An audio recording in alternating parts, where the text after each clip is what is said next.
Don't get me wrong, ne? Yasi sihlalele la nama-gents sicedezela i-team talk sibale simamele lama-coach wethu ayi-2 uyabazi uThiboni noBhuma. Hayibo masasihlalele simamele uThiboni noBhuma siyazi abantu bano ngathi kunabantu abaskrimayo. Yo, sisizeni, sisizeni. Hayibo siyabhekana lana ma-gents naturally ukuthi hayibo wakhalaphi labantu bethu wakhalaphi. Hayibo siyazi abantu basithi siyafocusa kahle hayibo bakhala epokoteni lakaMunyane. Sithi hayibo Munyane labantu basepokoteni lakho sibala awubheke kahle.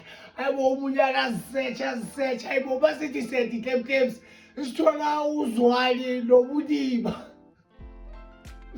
Sithi hayibo ngeke sibala ukhipha abanye abantwana Munyane bethu baxolele igame iseyiphelile.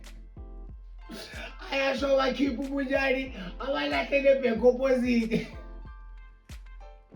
Hayi ngiyabonga amabhakaniyane yabona igame ayizolo mina ngibongela ukuthi ningiphi uMunyane. Hayi ngeke ayimnandi le ntwana le ukuthi nje uke washawa ama-injury ne uHugo Broos bekayomthatha lo mfana lo. Hayi ngeke awuMunyane quality ngiyamvuma uMunyane hayi ngeke quality.